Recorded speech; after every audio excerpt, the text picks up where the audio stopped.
it started as very kind of the minister to sort of vocally support Plotr. I mean, the government started in 2011 some conversations about how we're going to deal with the youth unemployment problem. And they wanted to support a solution, but they wanted an employer-led solution. And Plotr evolved from that. And essentially what Plotr is aiming to do, it's a technology platform for 11 to 24-year-olds. And the basic idea is that there is a real need to help young people get inspired, but then to explore and discover all of the options. And I've loved the talks today. I mean, particular kind of nuggets within Alain de Botton's talk, where he was saying, look, it's an absolute imperative that we help young people find fulfilling, relevant careers, jobs that they can align themselves with. And my take on that is that, I mean, there's been lots of talk about the VUCA world today. It's a scary place. It's a complicated world. If you have children or you know children, you have grandchildren, the world they're going to go into is only going to get more complicated and more scary. And if they don't find themselves doing things that they are very well suited to, they will get blown off course. So this isn't just some sort of utopian vision. It's absolutely critical that young people have as much opportunity to align themselves with relevant things. And digital technology can help achieve that at scale. I mean, there's a very brief video, if we've got a second. Have you brought it with you? Yes, okay. I think if we... Do you want to tee it up for us? Yeah, I'll tee it up. It's basically, I'll spend a very quick second afterwards explain, am I okay? Am I eating up too much time? Yeah, okay.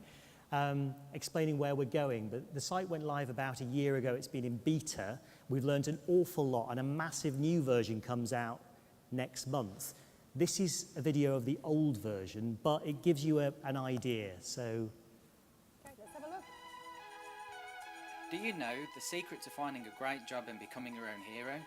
It starts with a flash of inspiration, then a sprinkling of personal advice, and then some opportunities to shine. Find it all on Plotr, the only careers platform you will ever need. Discover whole worlds of opportunities on Plotr. Be inspired. Employers love it when you know why you want the job that you've applied for. And every job can be great for the right person. Explore different roles and watch videos, read up about what's involved, have a go at stuff and find out what it takes to get the job you want. Check out the employers in your area, whether you're researching who has the jobs you want or preparing for that all-important interview. You'll find loads of useful information here. Want to know how to write a CV? Need advice on apprenticeships or university? Whatever your question, find help and guidance in our Advice Centre.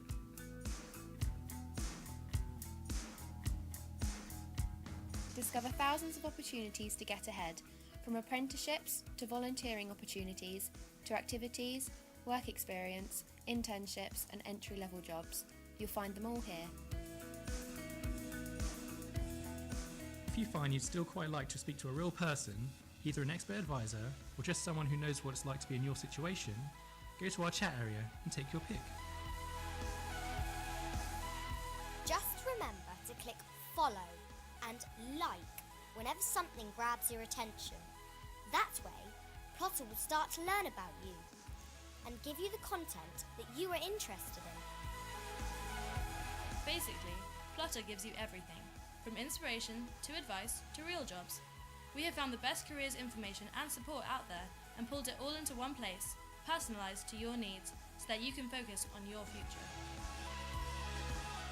Plotr, the only careers platform you'll ever need.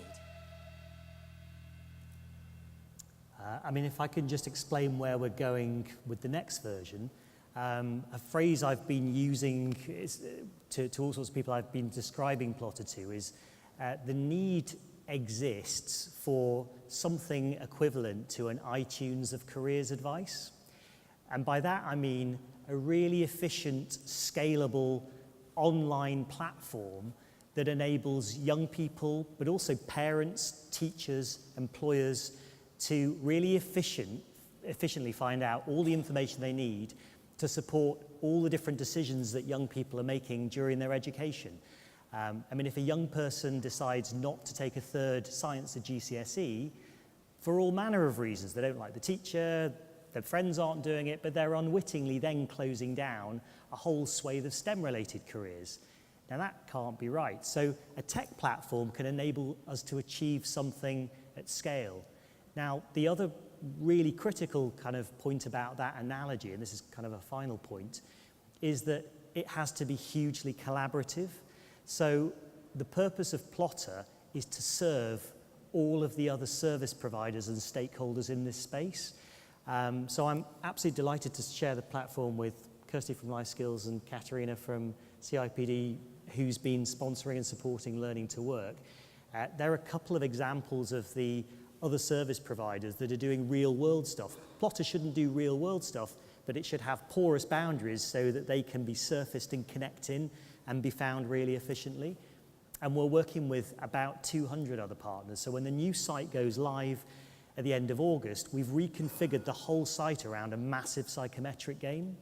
So young people get asked hundreds of questions, and in real time it maps them to about 500 careers, and they can explore loads of information about every one of those careers, and we reconfigure all the existing modules around that.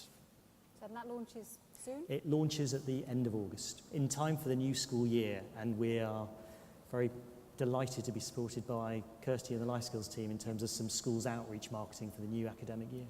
Okay, thanks, Jim. So, Kirstie, we heard from Ashok a little bit earlier on, but just tell us a little bit about, so it isn't branded, LifeSkills isn't branded Barclays. No. So just tell us a little bit more about it. Yeah, let me just explain the programme. We set the programme up over a year ago, and you've heard all the wealth of research today. You know, young people want more access to employers, and the more interactions young people have with future employers in a workplace environment, in a school environment, they're less likely to become neat. Also, all the statistics around 1 in 8 young people live in work-class households. There's no role models in their lives in terms of work. So we looked at this whole wealth of research at Barclays, and we were doing lots of great things in Barclays. We ran a great apprenticeship scheme, we were doing lots of work experience, and really my challenge was how can I pull that together to make it a really big, ambitious programme that all of our staff and customers could really love and get behind. And the key societal issue a year ago, and obviously still is today, because it's been mentioned numerous times, is youth unemployment. And so for us, we set ourselves a very big ambitious goal at Barclays, which we like to do. So I decided that we would try and equip 1 million young people with the key skills they need to transition from school to work by 2015. And when, for us, we mean 1 million young people, we mean 11 to 19-year-olds. So to do that, we needed to go into schools. That was a big target market for us. And to do that, we also work with a leading education consultancy, Hopscotch and Sam's at the back there, to help us do that, to make sure we're reaching teachers in the right way and not duplicating anything that was out there. And so we pulled together 3 core modules around people, work and money. So people is very much what employers are saying and missing when they're interviewing young people. They don't know how to act in a workplace environment. They might not have the confidence. They don't know what skills they have. On the work side, it's all around the CV writing, interview building, interview techniques, also things like we're just introducing enterprise content there as well, and getting young people to understand the benefit of networking. And then on money, obviously you'd expect as a bank would have money in there, but actually how we can help prepare young people when they first start work. So how you open a bank account, how you budget, and as they get older, and understanding things like insurance and renting accommodation. So we put all that together. All the material is curriculum linked and has been written by teachers and reviewed by an independent teacher panel, and is aligned with the key stage 3, 4 and 5. And for us, it's all been endorsed by City and Guilds, which we're really pleased that we've got that quality endorsement from them as well to deliver the programme. And so we decided with the programme in schools that we would let teachers decide how best they want to run the programme. So it's either up to teachers whether they run the whole Life Skills programme with no interaction from Barclays whatsoever, other than they can download the information from our site, or they can actually request a volunteer from Barclays to come in and run a workshop. And the workshops are on things from confidence building, interview techniques, writing CVs, and in just over a year we've had 1,000 workshops booked. And I've got a massive army of 12,000 volunteers from Barclays who are all geared up and ready to go out and volunteer. And they are so excited about the programme. They actually get emails from people complaining they haven't had a school yet. So a really engaged, passionate workforce.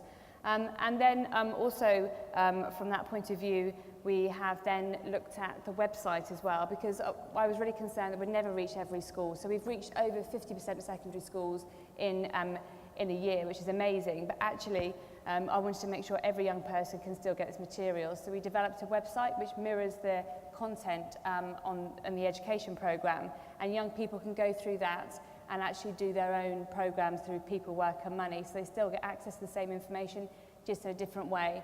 And we've got 47,000 young people who are signed up and going through the different activities in life skills. Is this a national? This is a national. It's national programs. It's every young person. So, and that was a key thing for our staff. So our staff were saying we run loads of great programs at Barclays, but quite a lot of it's targeted at disadvantaged young people. And from their point of view, they wanted to help their son or daughter find work. They wanted to help them write a CV, or help them prepare for an interview. But there was nothing out there that they could find for them to do that. So that's why we put the programme in place, that every young person across the UK, 11 to 19, can have access to it. And we're also, to Jim's point, trying to, rather than recreate what's out there, work with some really good partners to deliver the content. So working with Plotr in September to expand the careers content. We don't want to go into careers because we don't feel we need to. There's lots of great examples out there, Inspiring Futures, Plotr, and we'll help signpost teachers to those as well. And the key other thing that we found going through the programme was teachers really wanted work experience. So it's really great hearing Matthew's comments earlier on work experience, but good quality work experience. And at Barclays, we were doing loads of work experience, but nobody knew how much we were doing. And there's two problems for me there. One is it's probably only going to nieces, nephews, sons, daughters, and it's also the quality of it. How do you know that you're getting quality work experience? So we put together all these guides for our staff on how they run quality work experience. And then I asked all of our organisation to get behind and really submit a number of work experience opportunities they could offer and support 14 to 19-year-olds. And we've got had around 9,000 placements within Barclays alone. So we built a matching engine where teachers can search by postcode, and then the work experience opportunities comes up in their local area. And then because we invested money doing it, and as we went on this journey, I know it sounds a naff thing, but it was a journey for me in learning much more about youth employability, I realised actually we can't do it alone. And we'd built this platform, we'd invested in the programme, so why not ask others to join us? So we're delighted that we're working with Hilton Hotels, Nuffield Health, ISS, Unilever, just to name a few, and they're listing their work experience opportunities on our site. So for a business, they get a young person who's a bit more work ready, who's gone through 6 hours of employability training in a school environment or online, and then they can offer the work experience. And the young person gets a booklet which they cling on to for dear life in the first few days of their work experience.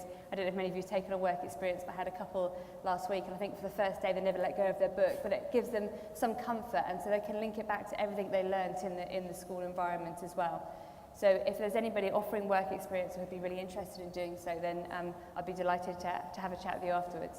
Is this working with any businesses, or do you have some kind of criteria? Any businesses, as long as they're offering quality work experience. So we've had some businesses who have offered a week of things like photocopying or shelf stacking, and they're not the type of quality that we really want, so we won't take those. Or if it looks like it's unpaid work, packing boxes for a week, you're not really going to learn anything from that. So you want it really quality work experience, and it tends to be a week is the most popular time for young people.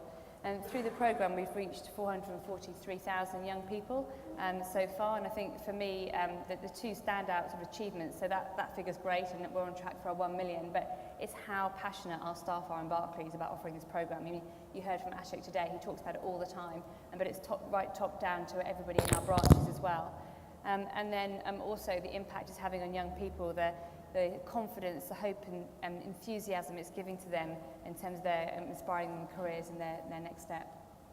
Okay, thank you. Katerina, you're Head of Skills and Policy at the CIPD.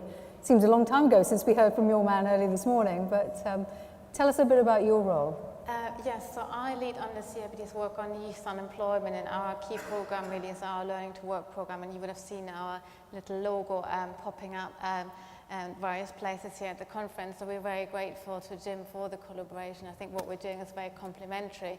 And really what Learning to Work is about galvanizing employer action, and it's really drawing on our strong membership. So we are the professional body for HR. We have 130,000 members across the UK. And if you think about those people across sectors and sizes, it's really a huge potential to make an impact. HR are obviously the gatekeeper to jobs, but if you turn this on its head, then HR professionals can really be the solution to the problem of youth unemployment. So what we wanted to do really is to sort of harness this huge potential. And what the program really aims to do is increase employer engagement with young people. So it's not just about recruitment. What we want our members to do is two things really: help prepare young people for work. So this is where our volunteering programs come into, and I can tell you a bit more about those. But then the second bit is really also going into their organizations and looking how youth-friendly are organizations currently and what they can do in terms of offering more access routes like apprenticeships, internships, work experience placements, as well as looking at recruitment methods and how they can be made more youth-friendly. So these are the kind of twin goals of the program. And the reason why we're doing this, well, obviously, you know, it's sort of, is for us, there's a business reason to get involved. So you heard Peter this morning speaking about all these challenges around, you know, changes in the workplace and managing talent and so on. And I think as the professional body for HR, we absolutely need to lead on this. But we're also a charity, and our purpose is to champion better work and working lives. And back to the point I think we heard earlier about authenticity, we really do what it says on our business card. So we are about championing better work and working lives. And for us, this absolutely has to start with young people being able to access the labor market. But again, we also think we can add a lot of value here in terms of the difference HR can make. And back to the sort of programs we run. So in terms of helping prepare young people for work, we offer a mentoring program called Steps Ahead, where we match our members that volunteer to become a mentor with young job seekers. So it's face-to-face, one-to-one mentoring in the local area where our HR professionals meet with young people and give them some advice on how to do a CV, how to do interviews. Sometimes it's just about job search or general sort of careers advice and employability skills. But I think the idea behind this is really, really simple. Who do you want to talk to if you've never worked? Well, obviously the HR professional would be a good point to start. And our program has been really successful. We're currently rolling it out nationally. We're running pilots in Scotland and Ireland, so UK-wide as well ultimately.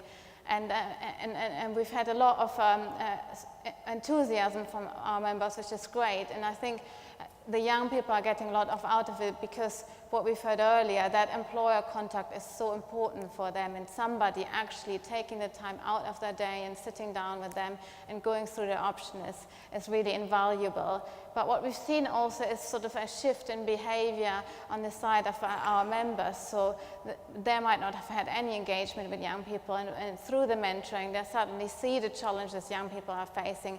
And when they go back into their organizations, they might not ask questions about experience in job interviews because they know that young people don't have any experience.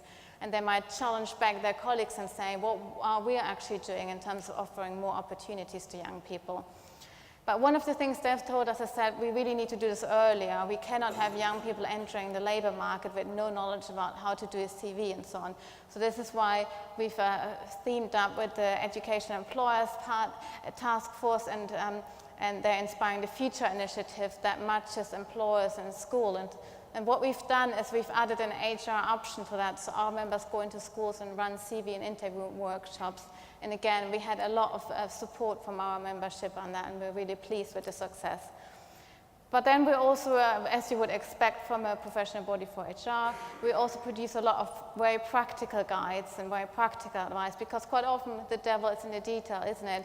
You might all go home today and say, oh, you know, we want to offer more of these programs, but how do you actually do that? So we provide the practical support, how you set up these programs in a way that they're high quality. So Kirstie spoke earlier about, you know, not stacking shelves and so on. So we have guides for employers to make it really, really simple. Yeah, and that's just some of the things we're currently working on. All right, so you get an idea of the different programs that are taking place. I'm going to take some questions in just a minute. I just want to go to the polls actually, just before we do a kind of Q&A session. So you were asked a number of questions here. Young people are disadvantaged in today's employment market. 64% said yes, 33% said no. Any comments? You're the experts on this. Any thoughts? I would agree. I think they are at a disadvantage compared to, say, my generation or previous generations, because the transition from education to employment has always been one of the hardest transitions that you ever make. And I've heard Ashok say that very eloquently. But now, because jobs are changing at such a rate of knots, it's even harder for employers to kind of understand how do we take that raw material. And with the changes in the kind of in the skill sets of young people that are required, there's just a complete mismatch. Okay. Let's go on to the next one then. So we asked you, it's a bit like Family Fortunes this, isn't it? Young people have unrealistic expectations about what the world of work is like. Nearly 80% of you agreed with that statement, 13 disagree, 8% don't know. So young people have unrealistic expectations. Would you agree with that? I think it's for young people, it's just change. It's very different. They need things faster, quicker. There's much more immediate gratification. So I think the young people's demands have changed. The young people that I've met through the programme, it's actually a lack of confidence around their expectation of the workplace. They've got no idea what to expect when they get there. So that it's not that they're expecting something great, they've just got no idea what to do when they get there. So okay. They don't do any part-time work anymore. Okay, let's go to the next one.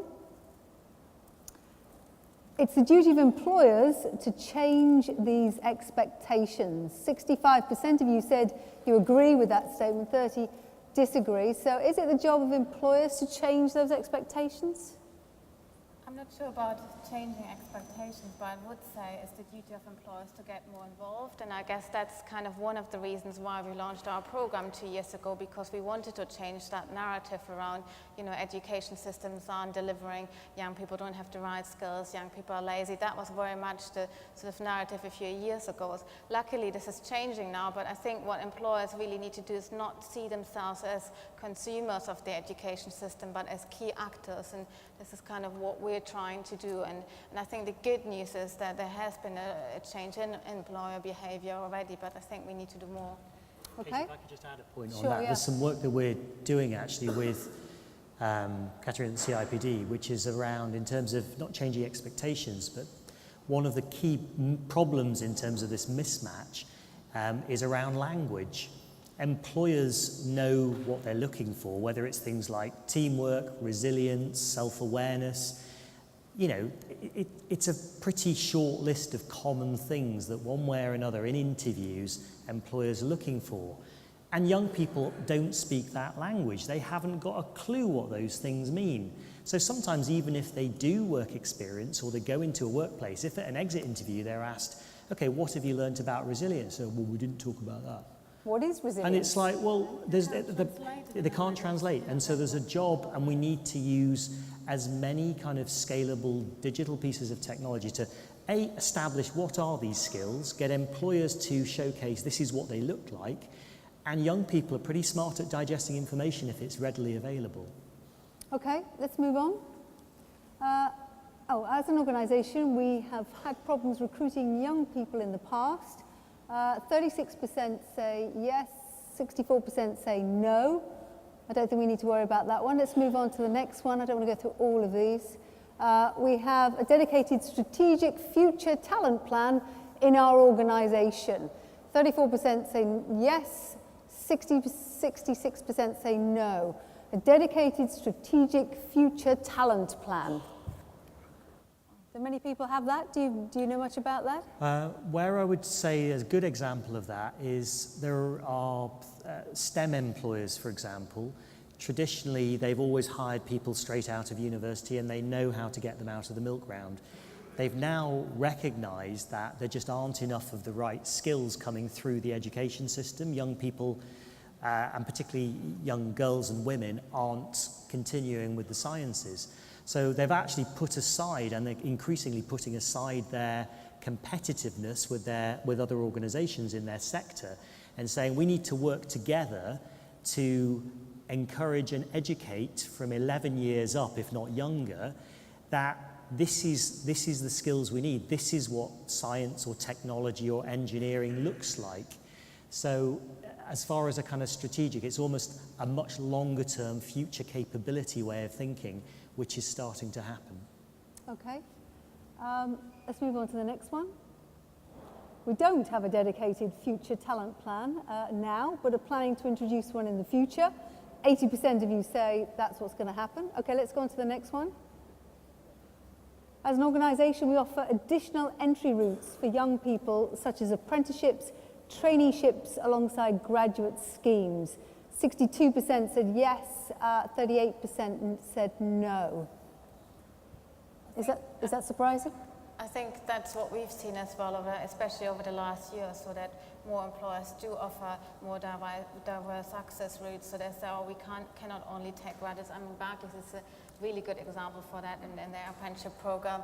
And I think that's sort of the good news, but that employers are sort of trying to increase the talent pool they're fishing in and increasing their access routes. But again, I think we need to build on that and then getting the message out to young people as well. So I'm not quite sure how many young people actually know that these routes are available now. So despite what Matthew Hancock might say. Indeed. Okay, let's move on. We proactively engage with school children, e.g. at careers fairs, going into schools, etc. This is interesting because 54% of you said yes, 46% said no. So proactively engagement in schools. Do you find that? Yeah, I mean, it's difficult to find out now in schools who's got responsibility for careers, and that's been a change over the years. So, we're lucky at Barclays, we've got a big programme, the investment to go into schools and to have a campaign where we can email teachers to have an advertising campaign. But it is really tricky to find that one person who looks after careers, because it isn't the same as having a dedicated responsibility within the school. So it might be the PE teacher or biology teacher. But when you find that person, they are hungry for information and they really want businesses to go in to really inspire young people. Because, for example, at Barclays, most school children, they think that I work in a branch and that I count money. They've got no idea that I don't do anything to do with finance whatsoever, apart from my own budgets. My role is communication. It's dealing with young people, and they're really surprised at that. So I think more people should be going in and giving that inspiration, even for 1 hour for a year, giving that inspiration to young people and the different careers they can get into within your sector.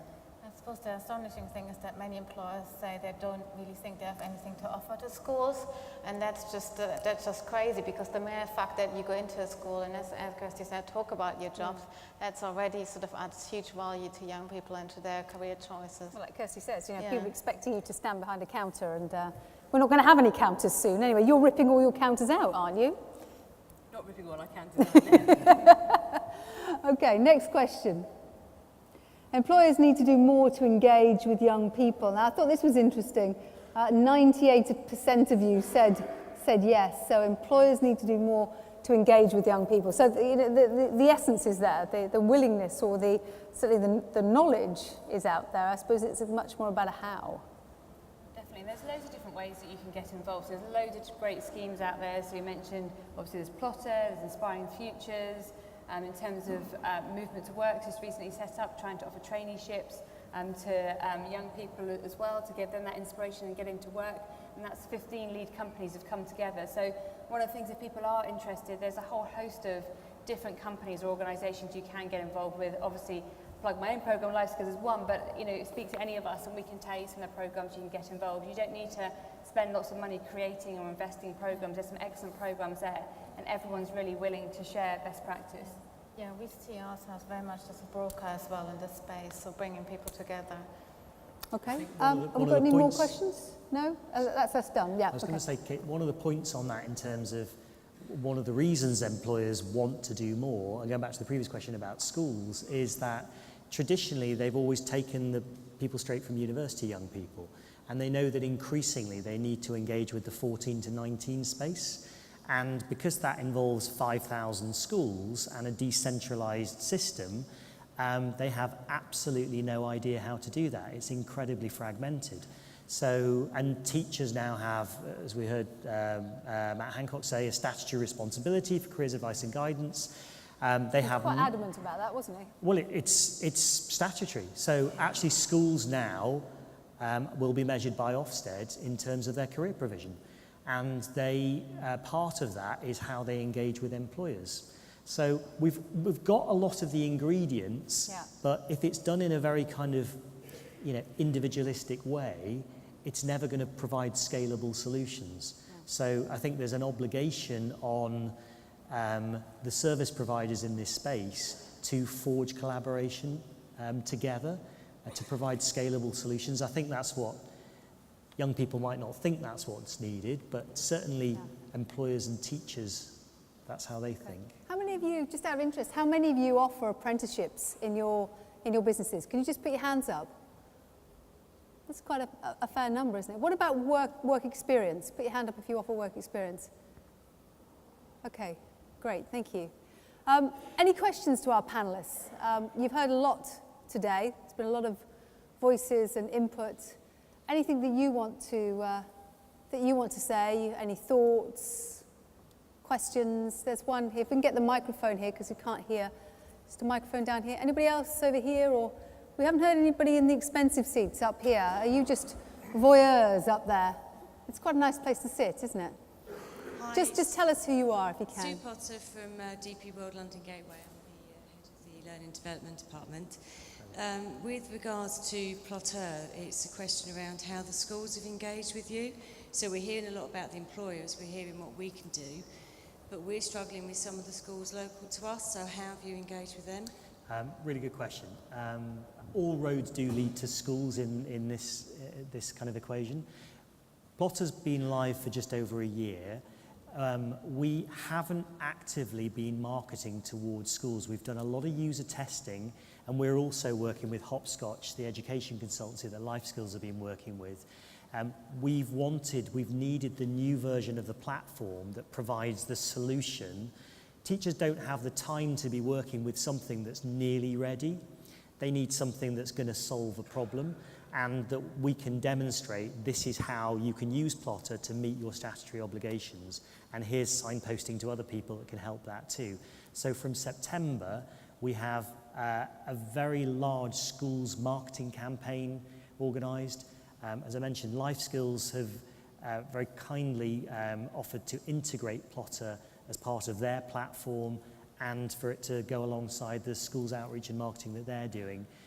So there's no one solution, but suffice to say, from September, it's our #1 priority. Any other questions? Any other comments? No. Okay, I'm going to thank our panel. Thank you very much for all of you coming along. Give them a huge round of applause. Thank you, guys.